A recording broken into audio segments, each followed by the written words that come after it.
I want to talk about independent artists, which is very much what Artsadmin works with, which is very much what Fuel works with. And in 1979, I set up Artsadmin, which means this is our 30th anniversary year. So I think I've earned the right to talk about life expectancy and old age, artists' growth and sustainability. After years of producing artist work at Artsadmin, I've watched independent companies and artists grow older like I have. I've often been frustrated by the lack of recognition of artists that went before, by the press, by audiences who sometimes claim to have found something new, things like site-specific theatre, for example, one-to-one performances, city walks, installation performances. Most things have, in some shape or form, been done before. That's not to say that the most fantastic new work is being done by artists now.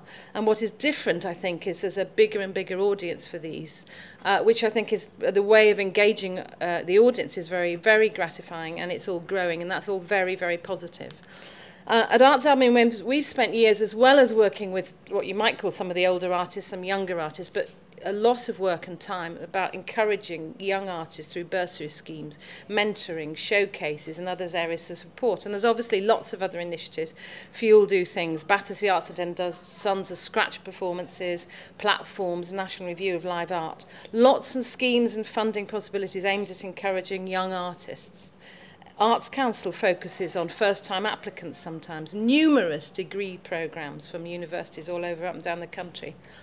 Are we creating too many artists? Don't get me wrong, I'd rather have a world full of artists than arms dealers, but how do we sustain them?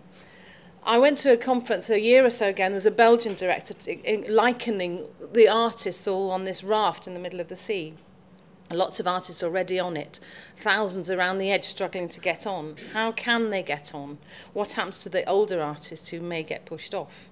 Where does an older artist go when they're pushed off the raft? To academia, everybody desperate for AHRC funding. To retirement, on what? How do we look after our older innovative artists while still encouraging the younger ones? Without radical work of the pioneers of the 60s and 70s, much of this current fantastic innovative work just wouldn't have happened. Are these artists properly recognised by younger artists themselves or anyone, the audiences? Who's heard of Mark Long, Pip Simmons, John Fox? Does it matter if no one has? What will be the future of the younger artists when they get older? Will they be a bit more canny about their futures than their hippie predecessors? How can we keep the raft afloat? That's my question.